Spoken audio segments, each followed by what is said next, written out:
Kailan tayo huling nasaktan dahil sa salitang narinig natin mula sa iba? Kailan tayo nakasakit ng iba dahil sa mga pinagsasasabi ng ating dila? On hearing hurtful words, and especially about you, first examine hurtful words for truth. Pag may narinig tayong masakit na salita laban sa atin, suriin muna natin kung totoo. Kasi kung minsan hindi naman totoo, dapat hindi ka nalang masaktan. Marami namang sinasabi talaga ang mga tao, pero yung mga hindi totoo, huwag mo nang iindahin. At yung totoo, pwede natin yung kapulutan ng aral. Jesus was unaffected by being called Beelzebub o prinsipe ng mga demonyo. Sa kabila ng paggawa niya ng maraming kabutihan, binabansagan pa siya ng sari-saring mga pangalan. Matthew 12:24, when the Pharisees heard this, they said, "He forces out demons by the power of Beelzebub, the ruler of demons." Nagpapalaya siya ng mga may karamdaman, mga inaalihan ng masasamang espiritu, nagpapagaling. At sabi ng mga religious leaders, nagpapalaya siya ng demonyo kasi siya ang prinsipe ng mga demonyo. Pero hindi hinayaan ni Jesus ang mga ganong salita para mapigilan siya sa paggawa ng mabuti. At dito, yung pinakamasakit na salita, hindi galing sa mga mangmang, hindi galing sa mga kriminal, galing sa mga religious leaders. And in truth, the tongues and words of some religious people could be most hurting. Bantayan natin ang ating mga sarili. Kung minsan may lalaman lang tayong konting verse sa Biblia, may natutunang konti, sobra na tayong manghusga ng kapwa, sobra na tayong mausig, sobra na tayong manakit ng kapwa at magsalita ng masasakit dahil lang sa tingin natin ay alam natin ang salita ng Diyos. Mas malupit ang dila ng mga relihiyoso kaysa sa mga hindi relihiyoso pag ang mga relihiyosong ito ay hindi nagbantay ng sarili. Pag tayo nakakarinig ng sari-saring sinasabi ng iba tungkol sa atin, lalo ngayon ang dali-daling magkalat ng sasabihin dahil sa text, dahil sa social media, suriin muna ang sinasabi nila. Galing lang ba sa emosyon o sa reason o sa ignorance ang sinasabi nila? May mga taong may sasabihin napakasakit laban sa atin dahil lang bigla silang nasaktan, bugso ng damdamin, o may nakarating sa kanila mga bali-balita na maaring mali naman. Huwag nating patulan ng mga ganon. Huwag tayong masyadong magpa-apekto sa sinasabi ng tao na nagmumula sa kanyang emosyon. Ang pakinggan natin, kung nagsasalita ang tao galing sa kanyang katwiran. Ang sinasabi man niya ay masarap pakinggan o hindi, masakit man o hindi masakit, pero kung galing sa tahimik na loob, matalinong panunuri, payapa at kalmadong emosyon, mas dapat pakinggan yun. Yung mga galit, huwag patulan. Marami tayo din mismo, maraming nasasabing masakit at mali pag tayo galit. Kaya pag merong mga sinabing iba laban sa atin dahil lang galit sila, huwag natin masyadong dibdibin. Pati yung galit nila, humuhupa din yun. At tulad natin, nagsisisi rin sila kumisan kung ba't nila sinabi ang mga sinabi nila. Hindi naman ko mo sinabi kahapon, last week, last month, last year, yun pa rin ang laman ng puso ngayon. Pwedeng maiba ang laman ng puso. At yan ang problema sa sinasabi at binibitawang salita. Matagal ka nang nakapaghunos dili, nakapagbagong loob, matagal ka nang nagsisi, pero hindi mo pa rin nababawi yung sinabi mo nung nagdilimang yung paningin, nung nanaig ang yung galit. Kaya dapat kinokontrol talaga ang sinasabi. Salitang galing sa galit, hindi ka nagalit, pero nandun pa rin yung salita, nakaukit sa bato, nakasulat sa ulap, hindi nalilimot ng tao. So pag nagsasalita ang iba na masakit laban sa atin, gawin mong parang salamin. Manalamin ka, make good use of their words, and learn even from hurtful words. Maaari tayong matuto kahit mula sa masasakit na salitang nadidinig natin laban sa atin. Kasi madalas, ang katotohanan tungkol sa ating sarili, lalo yung di kagandahang katotohanan, sa bibig ng mga kaaway natin madirinig, hindi sa ating mga kaibigan. Mga kaibigan kasi natin, mga nagmamahal sa atin, madalas sobra tayong binibigyan ng galang, binibigyan ng alang-alang ang ating mararamdaman, hindi lagi silang nagsasabi. Kaya madalas yung totoong, hindi magandang totoo tungkol sa atin, doon sa kaaway mo yan maririnig. At pag narinig mo yan sa kanila, suriin mo. Kung totoo, learn from it. Proverbs 9:9, if you have good sense, instruction will help you to have even better sense. And if you live right, like learn from what you hear, education will help you to know even more. Pag meron ka raw katwiran, pag nakinig ka sa turo ng iba, at yung mga comment nila, turo din yun, lalo't kung totoo, lalo ka daw rurunong, lalong iinamang yung pamumuhay, lalo kang tatalino kung nakikinig sa tamang paraan. And when you hear hurtful words and the words are true, improve. In that case, may mabuti kang napakinabang mula sa iyong narinig. Work at self-improvement more than at self-defense and more at retaliation. Nakakapagod gumante. Nakakapagod lagi na lang ipaliwanag ang ating panig. So yung pagod na yun, gamitin mo na lang sa pag-improve ng sarili para magkaroon ng magandang bunga ang pagod na yun. And when you hear even hurtful words but true, be thankful. Dahil paalalang din yun sa atin. Proverbs 25:12, listening to good advice is worth much more than jewelry made of gold. Ang nakikinig sa magandang payo ay higit pa sa pagkakaroon ng mga hiyas, mga mamahaling hiyas tulad ng ginto. At yung good advice sometimes can come in the form of gossip or criticism about us. Pag narinig mong pinag-uusapan ka pala, ganito pala sinasabi nila, tapos may katotohanan na maaaring hindi mo na pag-iisip-isip, pero dahil ngayon nakarating sa tenga mo, naisip mo tuloy, edi para kang nakinig ng payo. Bawat bato na ipinupukol sa iyo ay pwede mong ipunin para gawin mong building, monumento, ano man yun, may iipon para makabuti sa atin. Now, how about hearing hurtful words about others? May darating sa iyo, bubulong, may sasabihin siyang nakakasakit sa iba. Masakit para sa iba. Magte-text siya, mag-i-email, magpapadala ng message sa iyo na tungkol sa iba, na kung maririnig nung iba na yon ay masasaktan sila. Anong dapat nating gawin tungkol doon?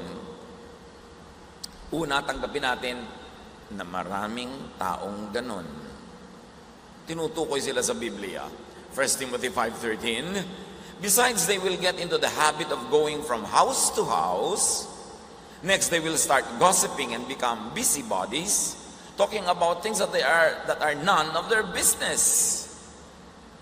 Meron daw mga hindi makadiyos na tao na pagpapalipat-lipat mula bahay dito kahit kani-kaninong bahay ang aakyatin nila, may dala-dala silang balita, at pagbaba nila meron silang baon-baon na balita mula sa bahay na yon. At ngayon hindi na kailangan magpunta sa bahay-bahay. Ang dali-dali mag-text, ang dali-dali mag-forward, ang dali-dali mag-share, ang dali-dali mag-like, ang dali-daling makialam sa usapan ng may usapan, mag-comment.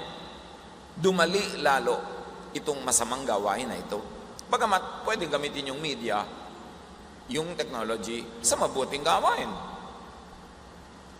Pero nung paman, ano paman ang paraan, pareho lang ang tao. Mahilig magdaldalan, mahilig magchismisan, mahilig mag-usap ng mga kasiraan ng kapwa. At sabi sa Proverbs 20:19, stay away from gossips. They tell everything. Pag dumarating sa iyo ang isang tao na may dalang chismis tungkol sa iba, asahan mo pagtaligod sa iyo, ikaw naman ang chichismisin niya.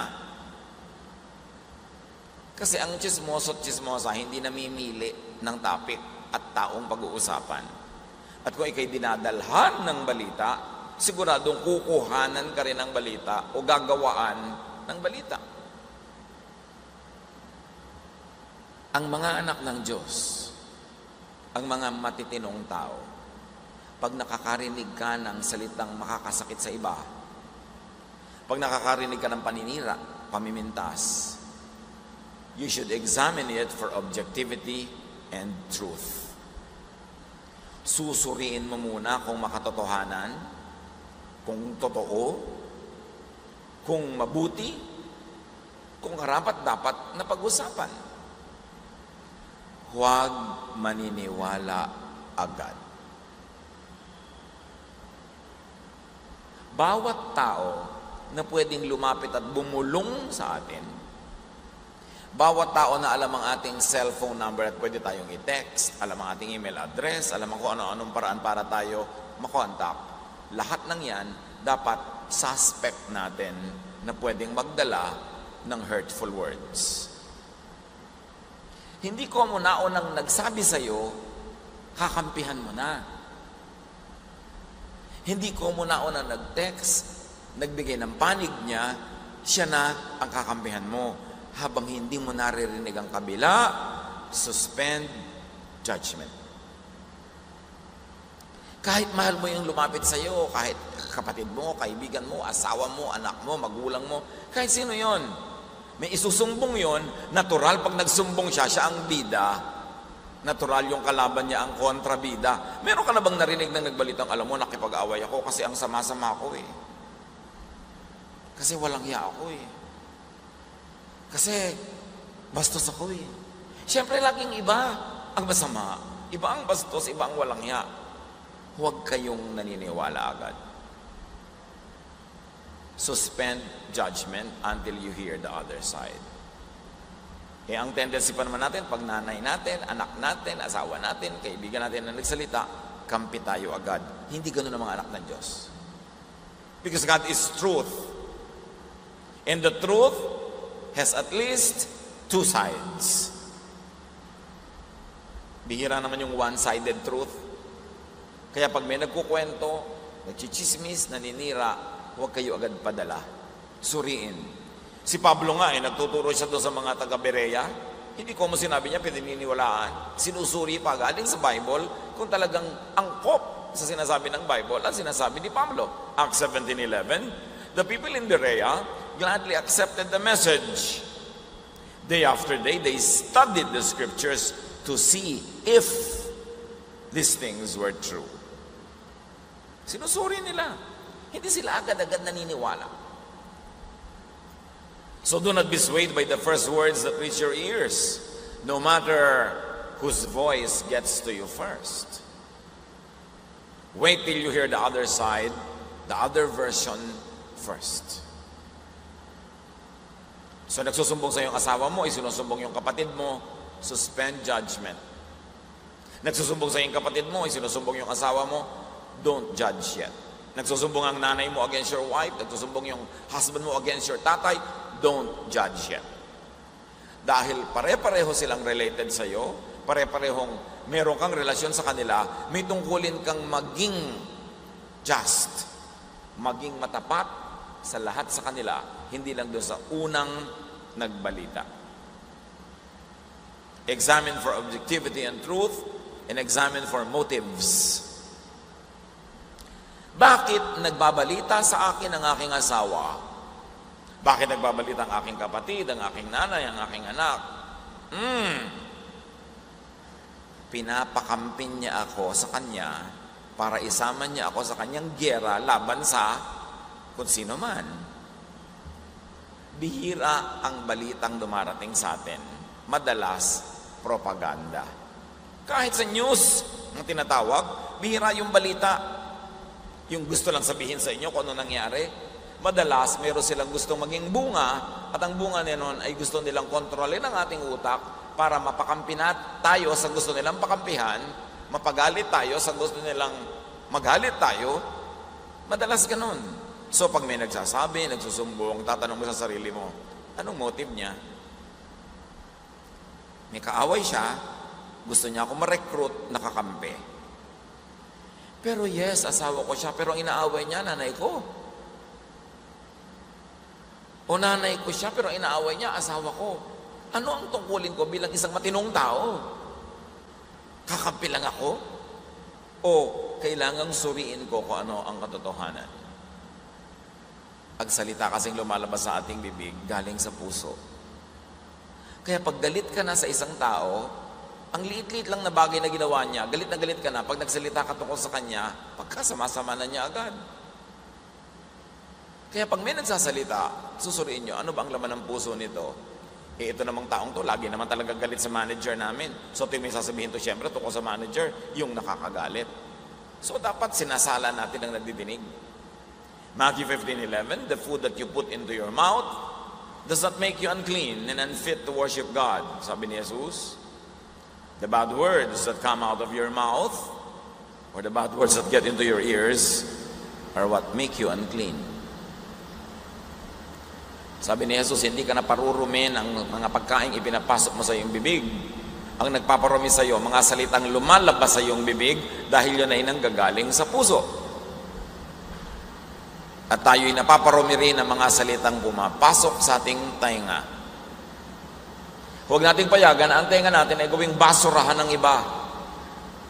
Nagalit sila kay A, kakausapin niya tayo para magalit din tayo at sa pamamagitan ng ating tenga, dumumi na rin ang ating isip at ang ating puso nang hindi man lang natin sinusuri, nililitis ng tama yung taong nakasakdal. May judgment agad. It's very important. When people come to you with very negative words, bless them. Bless the speaker. Bless the griper, the critic, the gossiper, by not falling into their trap. Paano mo mabe-bless ang isang taong very negative? Kakampihan mo? E di lalo mo lang siyang itinulak maging negative? Galit na galit siya, papayagan mo, lalo kang manggagalit pa sa kanya, e di lalo mo siyang ibinulid sa masama. Dapat bibigyan mo siyang balance. Kung meron kang malasakit sa isang taong nagsasabi na kung ano-anong negative sa'yo, sa iyong mahinahon na paraan, pahinahunin mo rin siya. Pakalmahin mo ang kanyang galit. At dahil meron kang access sa kanyang tenga, bigyan mo siya ng katwiran, sabihan mo ng maganda, ng mabuti. At sa isang paraang hindi nakakainis, maging abogado ka naman nung isinasakdal niya.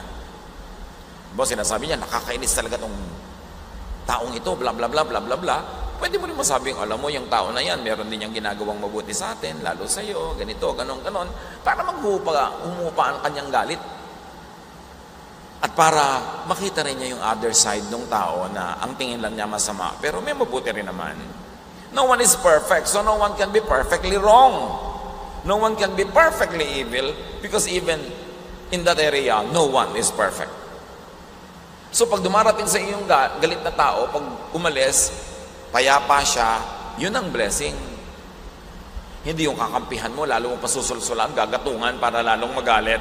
Hindi blessing ang tawag doon. Pag may mga nagagalit, pahupain ang loob. Pag kami mga nananakit, take away their power, their energy to hurt you. You know how you take away the power of people who want to do you wrong? Take away their anger.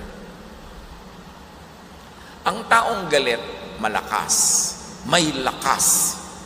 Yung galit, nakakapagpalakas yan eh. So pag may galit sa'yo, lalo mong ginalit, di pinalakas mo siya para lalo kanyang masaktan. Pag may nagagalit na sa'yo, maggagawa ka rin ng masama laban sa kanya, dinadagdagan mo ang galit niya. Ano to? Dinadagdagan mo ang lakas niya. Kasi ang taong galit, malakas. Paano mo magagapi ang taong galit? Tanggalin mo yung galit. Huwag mong suklian ng masama. And one notch higher, gawan mo ng mabuti. Ano ang magagawa laban sa iyo na isang taong nawala ang galit? Ang matalinong tao, hindi ginagalit. Yung galit na nga, kasi gagamitin niya yung galit niya bilang lakas laban sa iyo. Take away their energy, take away their strength by taking away their anger. Kaya yan ang turo ni Jesus. Galit na galit sa iyo yung isang tao, forcing you to walk 1 mile, sabi niya, walk 2 miles. May namimilit na hingin yung jacket mo, ibigay mo rin pati kamiseta mo. May galit na galit sa'yo, ikaw talaga, ikaw talaga, ikaw talaga. Imbes ipagtanggol mo yung sarili mo, makipag-away ka rin, sabihin mo, ay pasensya ka na talagang mga ko. Tapos. Mali ka, oo nga mali ako. O ano pa sasabihin niya? Pag sinabi mo, ikaw, mali ka rin, mag-aaway kayo. Kung matalino ka, hindi ka manggagalit ng kapwa. Kasi ang galit na tao, makakagawa ng masama sa'yo. Ang matalinong tao promotes peace. Kasi siya ang unang nakikinabang pag merong kapayapaan. Huwag patulan ng galit. Kahit masaktan mo siya, masasaktan ka rin niya. Pareho kayong talo. 1 Peter 3:9-10. Don't be hateful and insult people just because they are hateful and insult you. Instead, treat everyone with kindness. You are God's chosen ones, and He will bless you. The scriptures say, do you really love life? Do you want to be happy? Then stop saying cruel things and quit telling lies. Mahal mo ang buhay? Gusto mong payapa, tahimik? Gusto mong masaya? Tumigil ka ng kadadakdak. Tumigil ka ng pagsasalita ng masakit laban sa kapwa. Minsan sabihin kang masakit laban sa kapitbahay mo, may pakpak ang balita, may tainga ang lupa, makakarating sa kanya ang balita. Nagsalita ka ng masakit, gagantihan ka niya. Hindi katalinuhan, hindi pagwawagi ang magsalita ng masakit. Kasi ang bawat salitang binibitawan natin parang boomerang, babalik sa iyo. Kung talagang galit na galit ka rin, wala kang masabing mabuti, edi tahimik ka lang muna. At least wala kang ibinato na babalik din sa'yo. Yung mga bungangera, mga chismoso, mga reklamador, mga pintasera, maraming kaawayan.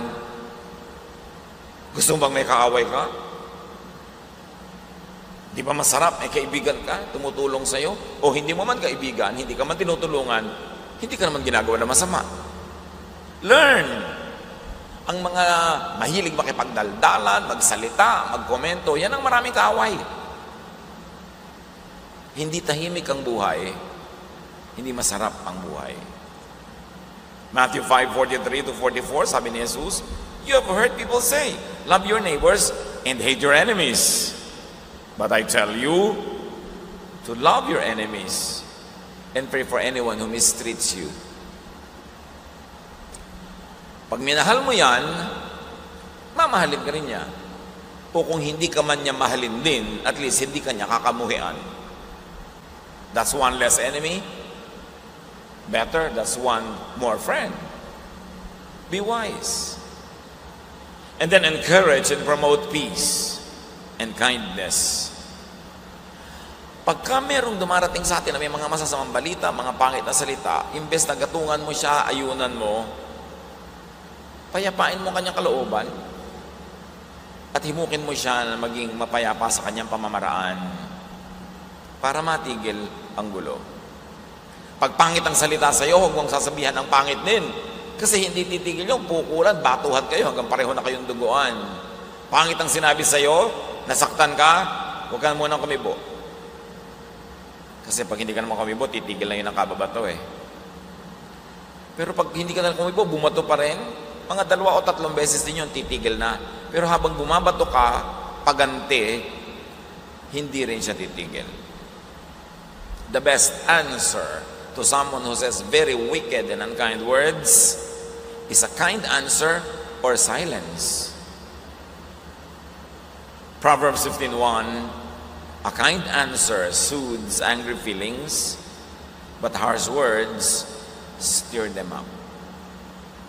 Pag mabait, banayad, mahinahon ang iyong sagot, gaano man siya kagalit, huhupa din ang kanyang galit. Dahil ang kapayapaan at mapayapang sagot, nagtatanggal ng galit ng kapwa. Ephesians 4:29, stop all your dirty talk. Say the right thing at the right time and help others by what you say. Tigil na daw yung mga salitang walang katuturan, masasakit, marurumi, pangit, walang buting idudulot sa ating buhay. At pag tayo nakarinig ng mga salita laban sa iba, contain and bury hurtful words. Sa mga pangit at masasamang salitang nadidinig natin, ituring natin ang ating tenga na sementeryo. Pagpasok doon, baon, libing. Huwag natin ituring ang ating bibig na broadcast station, Channel 99. Huwag natin ituring ang ating bibig na communication tower, na pag pumasok sa ating tenga, lalabas sa ating bibig, daig pa natin ang media. Dapat walang ganyanan.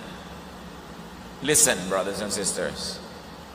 When you hear negative words about others, do not repeat or spread hurtful words. Pag narinig nyo na disente kayong tao, ibaon nyo na. Hindi yung, alam mo ba kung anong sabi niyan tungkol sa'yo? Naku ha, ikaw ay messenger from hell. Gagatungan mo pa, gagalitin mo. Bakit mo gagatungan? Bakit mo siya gagalitin? Anong mapapala mo? Ang apoy, kaya nagpapatuloy na maglagablab kasi merong fuel. Kung merong firewood, hagisan mo yung apoy na humihina na ang apoy, hagisan mo ng bagong kahoy, lalagablab uli. Pero pag wala ka nang inilagay na bagong gatong, mamamatay na yung apoy. Parang kalan na wala ng gas, wala ng kuryente, titigil yon. So kayo, huwag maging gatong. Huwag na magdagdag sa balita. Huwag nang pahabain. Huwag nang pag-usapan. Huwag nang pahabain pa yan. Kumisa na magkakapatid, ang paboritong topic, mga hipag, mga bayaw. In a negative way, ha? Yun din mga hipag-hipag, mga pag nakikita-kita yung magbibilas na yan, ang topic yung magkakapatid na asa-asawa nila. So nagpapadagdag lang yun ng galit, nagpapadagdag ng inis, hindi na solve ang problem. Hindi rin naman nagbabago yung taong pinag-uusapan nila, pero sila lalong nagagalit, lalong lumulungkot. Anong benefit? Do not say or share hurtful words to persons who could or who would spread them. Pag meron na kayong alam, galing sa inyo o galing sa iba, ipapasa nyo, huwag nyo ipapasa sa iba na alam nyo, ikakalat lang niya yon. At ito kuminsan na nagpapalala ng mga gulo kahit sa mga pamilya. May sasabihin ka sa kapatid mo, tungkol sa isang kapatid pa, alam mo naman yung kapatid natin, ganyan, ganyan, ganyan. Tapos pagka siya na ang kausap doon, sabi niya, alam mo, sabi niya tungkol sa iyo. Kasi ang mga alam ng tao, pag siya'y nagipit, ginagamit niyang sandata, laban dun sa iba o laban dun sa nagsalita. Sinabihan mo ko, galit ka kay A. Nung nagalit ako kay A, wala na akong masabi, sasabihin ko rin, alam mo ba siya, galit din sa'yo. Hindi lang ako. Idadamay niya ngayon yung iba na wala sa usapan. Alam mo ba, sabi niya tungkol sa'yo, wala ka daw kwentang tao, maramot ka daw, masama ka daw. Kasi wala na akong masabi, kukunin ko na yung sinabi ng iba na alam ko. Kaya huwag niyo ipinagtitiwala kung kani-kanino ang iniisip niyo tungkol sa iba. Kasi gagamitin nila yun pag nagipit. At kumisan gagamitin nila laban sa inyo mismo. Yung mga ipinagtapat niyo sa kanila, yung mga sinabi niyo sa kanila, oras na nais sila, nagalit sila, nagipit, gagamitin nila laban sa inyo. Ang matalinong tao, hindi daldal ng daldal tungkol sa iniisip niya. Kasi oras sa ipinagtiwala mo ang iniisip mo sa iba, pwede nilang gamitin para sa kanilang sariling kapakinabangan. To prove lang nila na talagang tama sila, mali yung kausap nila, isasangkot ka sa usapan. Si ano nga, sabi, mali ka rin eh. Dalawa na kami nagsasabing mali ka. Wala kang kamalay-malay yung sinabi mo in confidence, yung ipinagtiwala mo, gagamitin niya behind your back para lang palakasin ang kanyang offense or defense. At yan ang nakaka-frustrate ko minsan. Taong pinagtitiwalaan mo, may sinabi ka, bilang malalaman mo, alam na ng iba. Kanino pa nanggaling? Hindi sa kanya. Importante na pag may nadidinig tayo, hanggat di tayo binibigyan ng permiso nung nagsabi sa atin, hindi natin uulitin sa iba. May lumapit sa'yo, alam mo nakakainis itong si person B. Sabi mo, oo nga eh. Sabi nga ni person A, nakakainis yan si person B. Sinabi sa akin ni person A. May permiso ka ba ni person A na sabihin yun? Wala. So yun ang isang uri ng betrayal. Whatever is shared in confidence, whatever is shared in private, you are not at liberty to share with others, to repeat to others. Especially if the people concerned who told you anything are people of important position, people of important social position, dapat ang sinasabi, pinagtitiwala nila sa inyo, private. Do not betray the trust. Proverbs 21:23, watching what you say can save you and others a lot of trouble.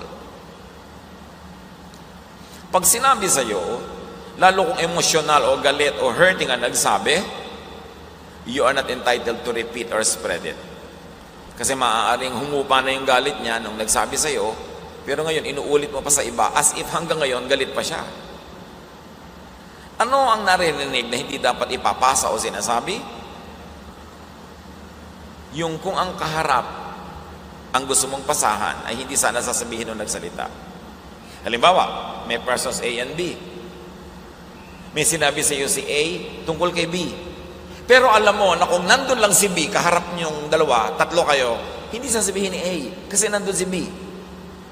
Alam mong hindi niya sasabihin yon kung nandun si B. O ngayon, kayo na lang ni B ang magkausap, ba't mo sasabihin sa kanya yung sabi ni A? Eh kung nandun nga si B, hindi naman sasabihin ni A yun eh. Ngayon at wala si A, sasabihin mo kay B yung sinabi ni A, that is betrayal. Kababaan ng pagkatao yung ganong kadaldalan. Sasabihin mo, pag sinabi ko ito sa kanya, pag nandito naman siya, hindi ito sasabihin nun eh. So bakit ko ngayon sasabihin? It is shared in private. It must remain private. Titus 3:9, but don't have anything to do with stupid arguments and stay away from disagreements and quarrels. Such arguments are useless and senseless. Sa kapapagchismisan natin tungkol kay A, nagbago na ba si A, bumuti na ba siya? Hindi pa rin. So tayo lang naiinis, tayo nagagalit. So we should stop doing this. We should talk only about what is glorifying, what is encouraging, what is uplifting. Bakit tayo mag-uusap ng mga bagay na nakakainis, nakakagalit, nakakapagpasama ng loob? Nilalaso natin ang sarili nating puso.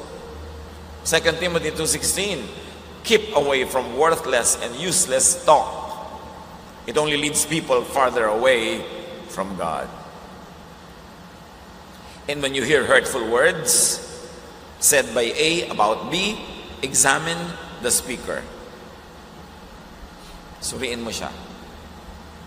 Una, kung mahusay siyang tao, hindi siya dapat nagsasalita ng mga ganyan. Luke 6:45, good people do good things because of the good in their hearts.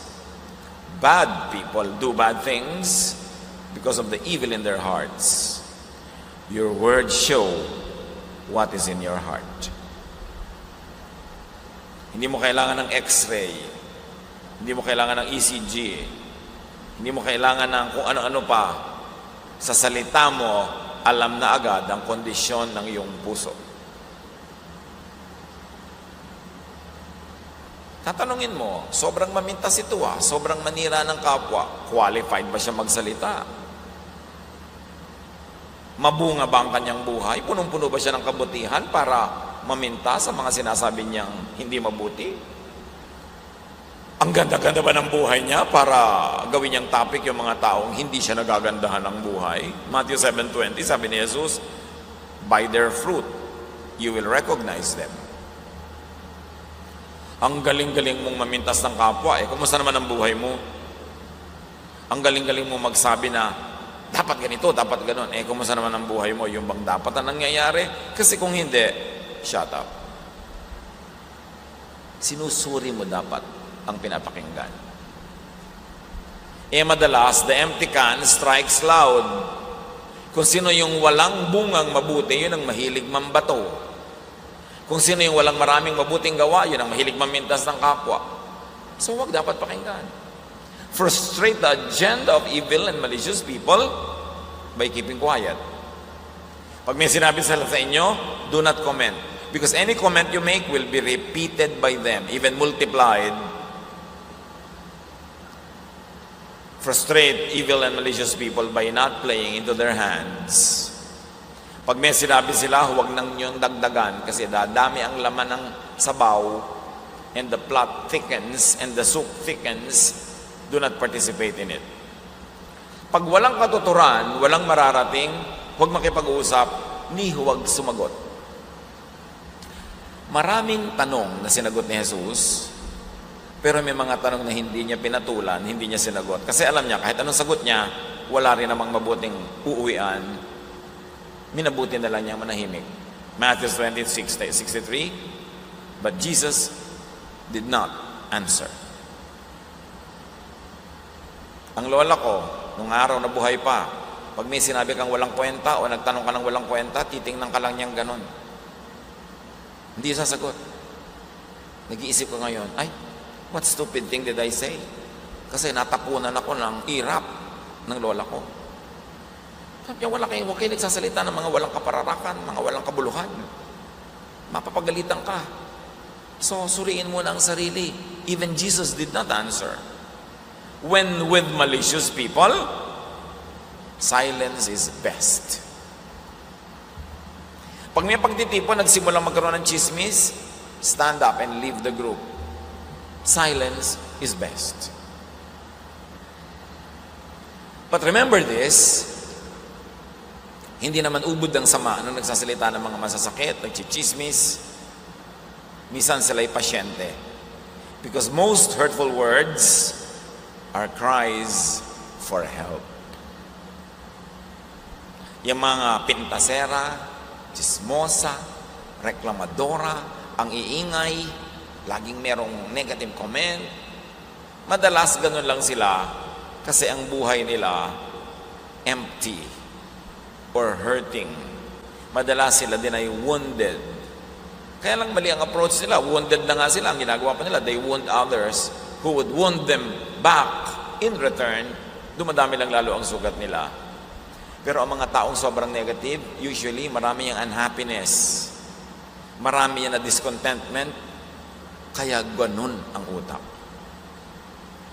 Luke 6:45, good people do good things because of the good in their hearts. Bad people do bad things because of the evil in their hearts. Your words will show what is in your heart.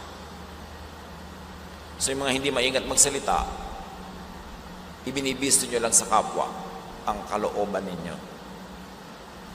At kung mayroong mga ganon, imbes mainis tayo at magalit, let the Spirit of God take control of us and let us have compassion on these hurting people who are in the business of hurting others because they don't know any better how to handle their own wounds.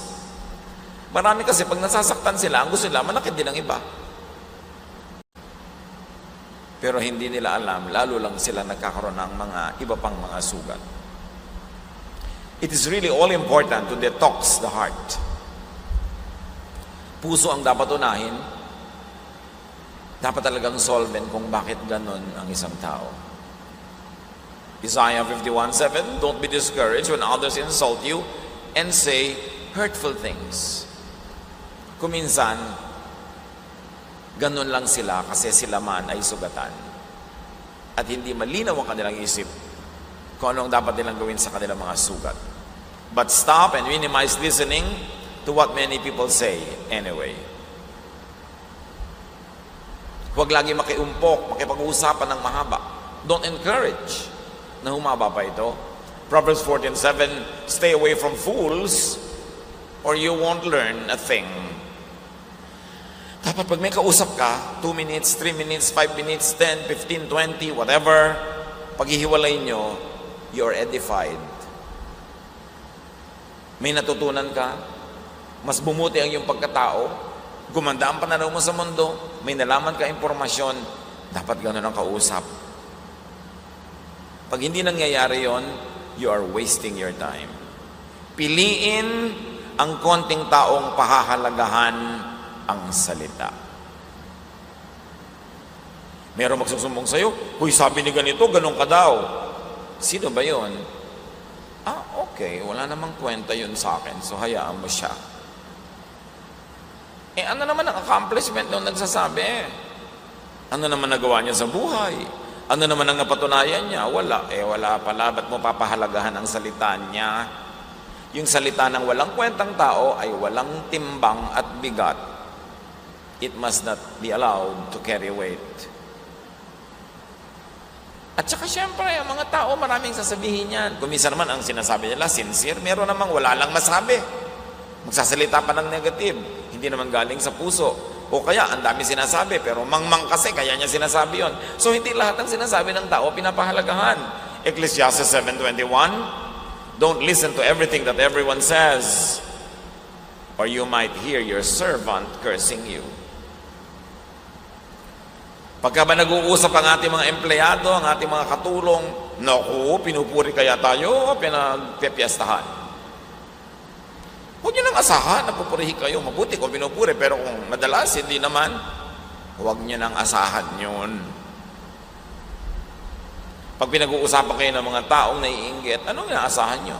Purihin kayo? Yung tao lang na mahalaga sa inyo, ang papahalagahan nyo, ang salita. Yung iba, hindi naman kayo pakain, hindi kayo tinutulungan, hayaan nyo silang sabihin nila ang gusto nilang sabihin. Do not always diddly ask, ano sabi? Mahilig tayo ganun eh. Ano sabi? Ano sabi sa'yo? Yung para kang basurahan, naghahanap ka ng basurang itatambak sa'yo. Ano sabi? Lalo alam mo na may sinasabing laban sa'yo, may kausap siyang tao pagbalik sa'yo. Ano sabi? Ba't ka naghahanap ng sakit ng ulo? Bakit naghahanap ng problema? Pagka nga dumadating sa'yo, sabihin, alam mo, may sinasabi siya tungkol sa'yo, sabihin mo, I don't wanna hear it, it's beneath my dignity. Dapat ganun. I will not dignify what they're saying about me. The opinion of God and intelligent people about me is what is important to me. Ganun. Do not needlessly ask about other people's thoughts and words and lives. O ano, kumusta na siya? Ano na nangyayari sa kanya? Bakit yung gustong malaman? If it doesn't concern you, don't ask about it. If you cannot help, don't ask about it. Kumahanap tayo ng basura. Now, on saying hurtful words, kasi madalas tayo din nagsasalita na nakakasakit, check your heart. Check your motives. Jeremiah 17:9, the heart is deceitful above all things and beyond cure. Madalas din tayo, pag may sinasabi, meron tayong hidden agenda. Hindi lang natin gusto mag-inform, gusto natin mag-influence. Hindi lang tayo nagsasabi ng katotohanan, gusto nating manggalit, gusto nating magkaroon ng kakampi. Gusto nating manghikayat, manguto, manghuthot. Marami tayong ginagawa para manipulatin ang kapwa. The heart is deceitful above all things. Kaya dapat laging pinapasuri sa Diyos. Psalm 139, 23-24, look deep into my heart, God, and find out everything I am thinking. Don't let me follow evil ways, but lead me in the way that time has proven true. Suriin niyo po ako at gabayan. Para ang daanan ko lang ay yung napatunayan ng tamang landas. And stop minimize saying hurtful words. Pigilin ang dila. Psalm 34:13, don't say cruel things and don't tell lies. Every cruel thing you say will come back to you.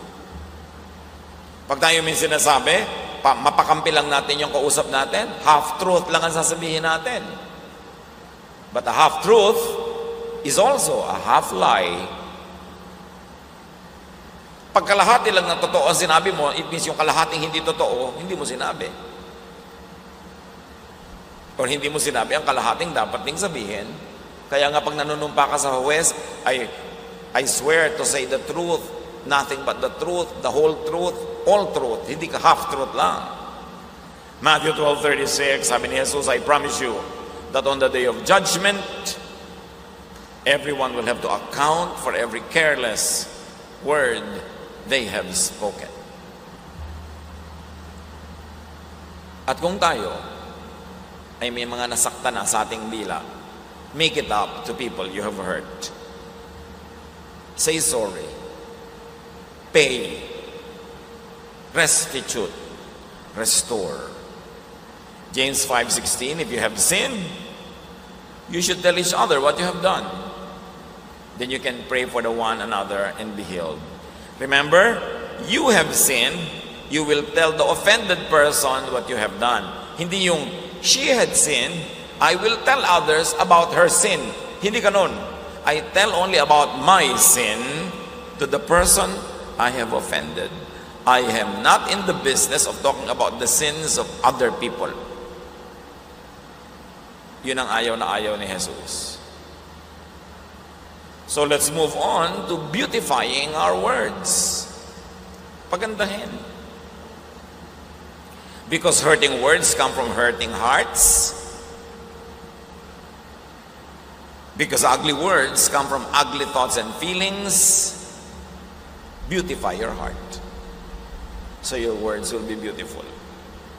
Proverbs 12:18, sharp words cut like a sword, but words of wisdom heal. Ang salita ay pwedeng manakit at pwede ring magpagaling. Matthew 15:17-20, sabi ng Panginoon, don't you know that the food you put into your mouth goes into your stomach and then out of your body? But the words that come out of your mouth come from your heart. They are what make you unfit to worship God. Out of your heart come evil thoughts, murder, unfaithfulness in marriage, vulgar deeds, stealing, telling lies, and insulting others. These are what make you unclean.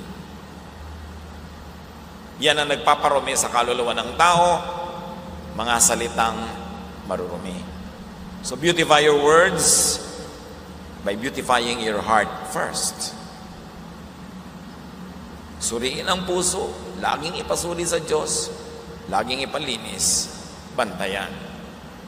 Proverbs 4:23, carefully guard your thoughts because they are the source of true life.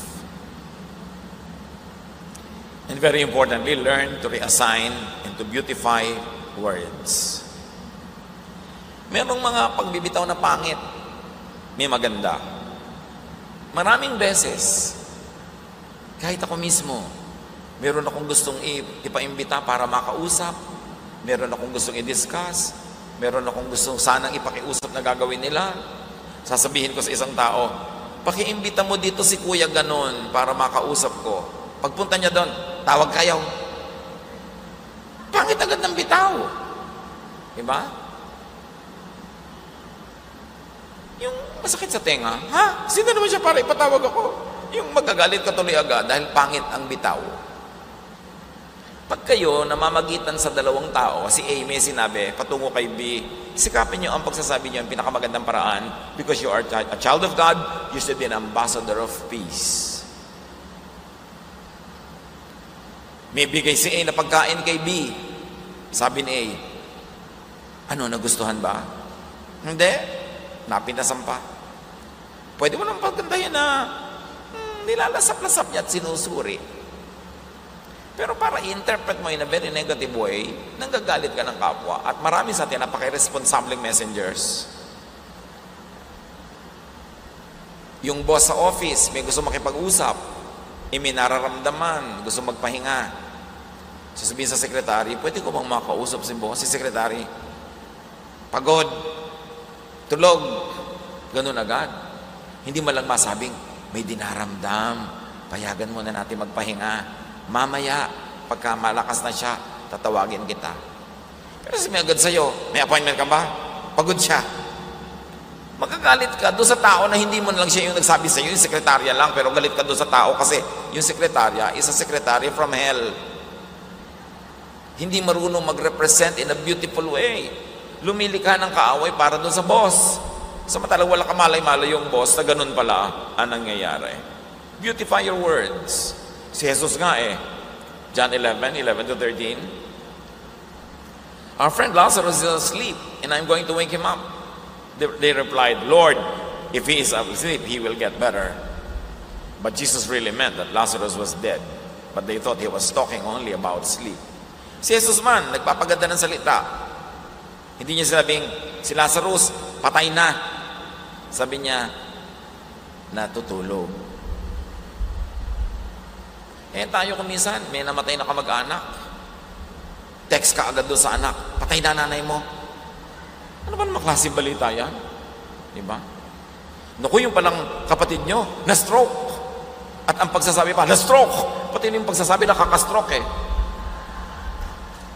Ibang, gandahan yung pagsasalita. Yung tatay namin namatay, long ago, isa-isa ko tinawagan ng mga kapatid ko. I had the unpleasant task, the sad mission to tell my mga kapatid. So yung isa, tinawagan ko sa office. Sabi ko, okay ka ba? Oo, bakit? Relax ka ba dyan? Oo, maupo ka muna. Kasi panlambot ang balita ko. Ano yun? Ganon. Tsaka mo sasabihin. Hindi yung pagsabi, alam mo si daddy, patay na. Ang bihira naman nakakamatay din ang pagsasabi mo. Don't sensationalize. May mission tayo to be agents of peace, to be agents of comfort. Paggandahin ang salita. At pag nakakarinig kayo ng pangit na presentation tungkol sa ibang tao, huwag kayong maniwala agad. Huwag niyo isipin agad, masama yung boss dito, masama yung tao. Isipin niya lang, baka hindi siya marunong mag-represent. Don't judge immediately. James 1:16, if you think you are being religious but can't control your tongue, you are fooling yourself, and everything you do is useless. Ang tunay na pagiging maka-Diyos, unang-unang na ipapahiwatig sa pagpili ng salita. Kaya kahit dito sa atin sa day by day, hindi natin ginagamit yung word na namatay. We say, gumraduate. Pag nag-text siya, gumraduate na pala si ate, ganon. Siyempre, because ang kamatayan ng mananampalataya is a graduation, is a promotion, really. Although painful, although nakakamiss, pero it's really a graduation. So you don't say, patay na pala si ganon. Kasi sakit sa tenga. Pinipili natin. James 3:5, our tongues are so small, yet they brag about big things. It takes only a spark to start a forest fire. Isang maliit na apoy nakakapagsimula ng malaking sunog. Do not allow what some people think and say to hurt you too much. Otherwise, you would always hurt. Huwag tayo maging sensitive kasi lagi kang masasaktan. Proverbs 19:11, it's wise to be patient and show what you are like by forgiving others. At kung lagi kang napipintasan, nasasaktan, draw inspiration from some politicians, from some showbiz people, even some religious personalities or very visible persons. Lagi silang binabato, pero buhay pa rin. Magaganda pa rin, fruitful pa rin, masaya pa rin. Business as usual. Huwag kayong magpalugmok sa salita ng iba. May kasabihan, stick and stones can break my bones, but words can never break me. Kung binato ako ng totoong bato, masasaktan ako. Hinampas ako talaga ng napakalaking kahoy, masasaktan ako. Pero salita lang ng isang chismosa, salita lang ng isang commentator, ay, hindi yan nakakabali ng buto. Ganun dapat attitude mo. Sino ba may sabi? Siya lang naman pala. Bayaan mo siya. Stick and stones can break my bones, but words can never break me. At meron akong isang natatandaan na nabasa ko nung high school. Sabi niya, don't bother yourself about affair or stormy weather. Squalls or wind must sometimes whistle around. When people live together, some will smile and some will frown. But you need not mind them. Travel on as best as you can. Take them as you find them. So pag may mga taong magkakasalamuha, nagkakahalubilo, may matutuwa sa iyo, merong hindi. May ngingiti, may sisimangot, hayaan mo lang sila. Huwag mo na silang ibigin na baguhin, papaniwalain sa iyo, hayaan mo sila, take them as you find them. Not everyone will like you. That's okay. What is important is that God likes you, and that God likes what you do, and that you like yourself as measured against godliness. Ikaw din naman, hindi mo gusto lahat ng tao, so huwag mong problemahin kung hindi ka nila gusto. Ganun talaga. Live and let live. Do not dramatize and agonize over every unfriendly word people say about you. Huwag niyong dibdibin. Huwag niyong seryosohin ang lahat ng naririnig niyo. You cannot control what others say, but you can control how you react. And you can control what you say. James 3:5, our tongues are small too, yet they brag about big things. It takes only a spark to start a forest fire. Pigilan ang bibig.